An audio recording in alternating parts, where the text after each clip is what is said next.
If you're in the 10th grade and not enrolled in IIT coaching, you're probably wondering which board should I take in the 11th and 12th. So, in this video, I'm going to answer the question, is IB a good fit for an Indian student? And the short answer is yes.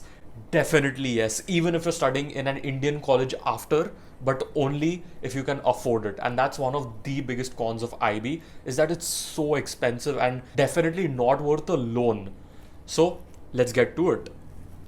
The IB experience can be broken down into four parts. One, subjects, that is the academic subjects that you take in the IB. Two, theory of knowledge, extended essay, and internal assessment. Don't worry too much about it, it's just the reason that foreign universities love IB students. 3. CAS, which is basically the extracurricular activities that you do. And 4. The people, like literally just the people, like the students, you know what I mean, like come on, the people. My subjects were physics, economics, and math higher level, and chemistry, English language and literature, and Spanish AB standard level. Subject selection is super important, but why? Two reasons. One, college credit, and two, your final score and what you learn from the subject. I messed up here quite a bit because I focused too much on point number one, that is college credit. I chose chemistry, which is a subject that I hate, but only because it would give me college credit.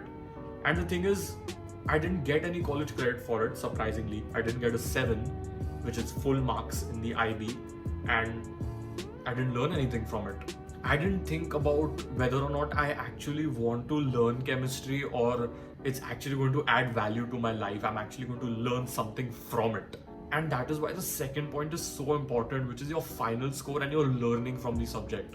Final score, because do I really have to explain why your marks are important? You're learning because IB is considered to be very tough, especially because it goes so deep into the subject and it takes up so much of your time because they give you so many assignments about that one subject. So if you're not interested in it, what's the point?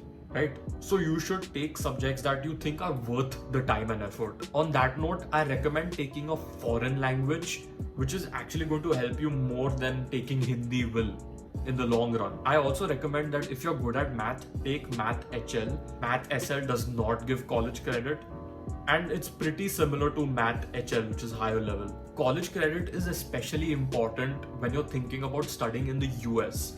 Over here, college credit can help you quite a bit because you can skip a few unnecessary courses in college and probably, just probably, graduate a little earlier than 4 years. Otherwise, you can take subjects that genuinely interest you. But if you have to ask me about good college credit subjects, they would be any science higher level, economics higher level, and math higher level. Best college credit subjects, guaranteed you're gonna get credit for it. So how does this make IB worth it? As I said earlier, IB takes you really deep into the subject and you do a lot of practical work, which as a former Indian board student really helps you break out of that ratta wala shell. And you learn how to think more practically. What might turn you off about subjects is that math is compulsory and so is English, one humanities subject and one secondary language. But take my word for it, these can help you in the long run. So definitely don't leave IB just because you have to do math. Theory of knowledge or TOK, extended essay or EE, internal assessments or IA. This is the reason that foreign colleges love IB students. Theory of knowledge is the 7th subject of the IB. You take 6 subjects and theory of knowledge will be the 7th subject. And honestly, you don't need to worry too much about it. It's a time pass class. You go there, you sit, you talk, I guess, and then you leave. All that matters is the final TOK essay, which is a part of your final grade. But more on that later. But you might be wondering why foreign colleges like TOK. Well, it shows that you have critical thinking skills, which is really good because it means that you're adding something very, very good to their community.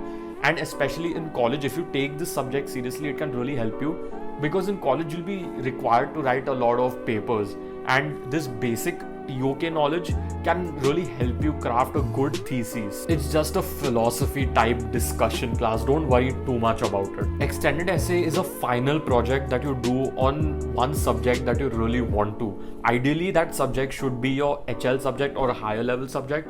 It's basically a research paper. And again, why do colleges love EE? Because it shows that you have critical thinking skills and because you are a master of the subject. You have done research in the subject. So this in combination with the TOK can get you up to 3 grade points in your final score out of 45.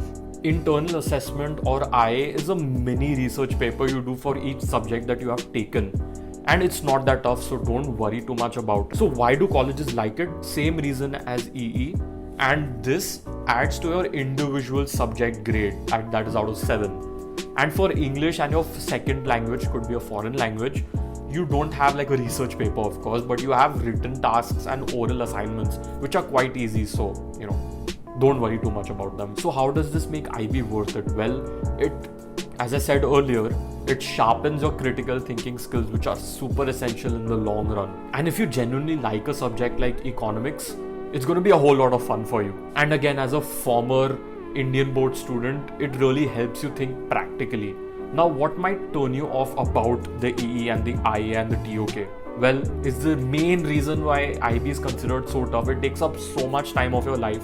And if you're a procrastinator, it can really kill you. But if you're disciplined, which I thankfully am, you can finish these on time and it won't be a problem. This is the stuff that people actually remember about their IB days. Extracurriculars like playing sports, attending college festivals as OCs or as participants, going for MUNs, and obviously the CAS trip. Firstly, this is a great addition to your resume, and of course, if you're applying abroad, it's a great activity for your common app. So again, it helps you in the long run. But apart from that, these are great social experiences, especially the CAS trip to Bhuj that I had so many memories of that, of the MUNs, of the competitions, etc. This is really where you develop as a person and the reason why IB is respected by employers and colleges. It focuses not just on your academics but on your personal growth too, or as they like to say over and over again, holistic growth. One thing that I do want to say though is that IB respects everything that you do,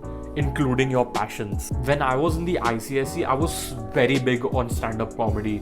I had reached a point where I was performing on stages and recording live shows, but ICSE always treated it as a secondary, not so important part of my life, whereas IB rewarded me for it and encouraged me to do it. I quit for personal reasons, but IB really shows you that there's more to life than just academics. So in this way, you develop people skills, communication skills, all these soft skills that are super important to the professional and adult world after school.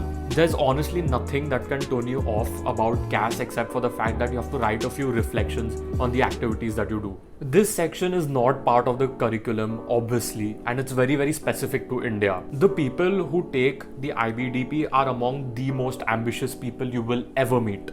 I have made some of my best friends for life in the IB and we have such good memories. We've learned so much from each other. You will be in a crowd of ambitious people, working with them, learning from them, and that I guess is the biggest selling point of the IB. I think the best part of the IB was the Goa trip we had after the board exams. This is not organized by the school, but it's sort of tradition where after the board exams are over, IB students go to Goa to celebrate. Again, some really good memories from this trip and of course some nights I can't remember. I want to address this before I end the video. A lot of parents don't send their children to IB thinking that, oh, they've heard stories of, drinking and drugs and stuff, but I want to let you guys know that this is not something that is exclusive to the IBDP. This drinking culture is a part of student life everywhere.